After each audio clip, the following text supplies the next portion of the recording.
नमस्कार मंडळी. असा काय प्लॅन झाला नव्हता की नाश्त्याला काय बनवायचं. आज सुट्टी आहे म्हटलं तर सगळं निवांत चालू होतं. आज डब्याचं वगैरे काहीच टेन्शन नव्हतं, म्हणून निवांत जवळजवळ 10 वाजेपर्यंत बसलो होतं. म्हटलं नाश्त्याला काय करायचं विचार करत. एक जण म्हणते पोहे बनावा, एक जण म्हणतो उपीट बनावा. म्हटलं काय नको, चला मस्तपैकी आपला आलू पराठा बनवूया.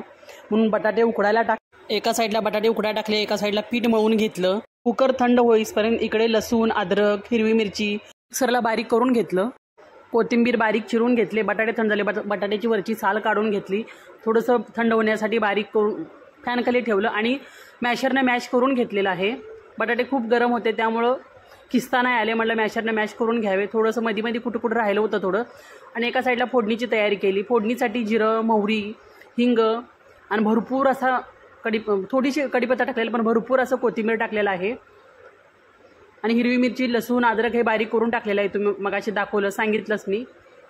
हे सगळं भरपूर अशी कोथिंबीर टाकायची आहे. आपण बटाटा बारीक केलेला तो मॅशरमध्ये थोडीशी हळद टाकली, चवीपुरतं मीठ टाकलं आणि बटाटा टाकून त्यामध्ये एक 10 मिनटं वाफ काढून घ्यायचे. बारीक गॅस करूनच वाफ काढून घ्यायचे, म्हणजे बटाटा थोडाफार कच्चा असेल तो शिजला जातो.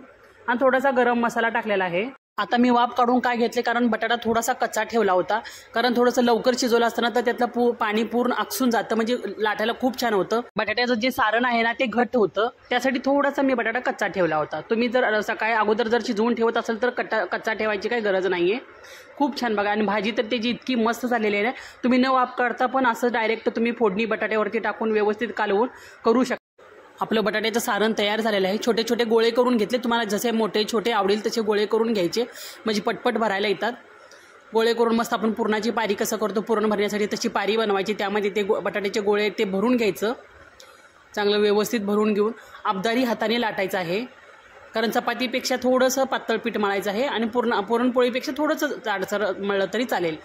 छान असं लाटून घ्यायचं आहे. तुम्हाला पातळ जाड तुमच्या आवडीप्रमाणे लाटून घ्या. पीठ मळताना तुम्हाला दाखवलं नाही, कारण नॉर्मल आपण चपातीचं पीठ कसं मळतो तसंच पीठ मळायला. त्यामध्ये फक्त पीठ मळताना त्यामध्ये मी थोडंसं मीठ टाकलं होतं चवीपुरतं, बस एवढंच. आणि थोडंसं पातळ पीठ मळायचं आहे.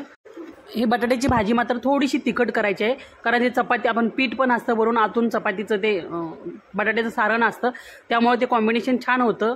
तिखट एवढं जास्त तिखट लागत नाही आहे. तुम्ही जर बिलकुल तिखट खात नसाल तर ठीक आहे तुमच्या आवडीप्रमाणे, पण आम्हाला थोडंसं तिखट लागतं म्हणून मी थोडेसे मिरच्याचं प्रमाण जास्त टाकलेलं आहे, कारण एवढं तिखट नाही झालं. इतके भारी झाले होते ना आलू पराठे, मस्त असं. आणि तेल लावा किंवा तूप लावा, खरपूस असं भाजून घ्या. थोडंसं कडकच भाजायचं, बारीक गॅस मिडियम ठेवून. एकदम असं वरती फुगण्यासारखं ते आपल्याला दिसायला छान दिसतं, पण तुम्ही जर कडक भाजला त्याचं दह्याबरोबर इतकं भारी लागतं ना कडक. खाऊन बनवून बघा कसे झाले आहेत आणि कमेंट करून सांगा बरं का मंडळी, तुमचे आलू पराठे कसे झालेत आणि माझेही आलू पराठे कसे झाले तेवढं कमेंटमध्ये सांगा. आणि चला की मंडळी, पटकन आता लाईक करा, शेअर करा, सबस्क्राईब करून हजेरी लावून सांगा आपले आलू पराठे कसे झालेले आहेत. आता चला पटकन करा, झटकन सबस्क्राईब करा.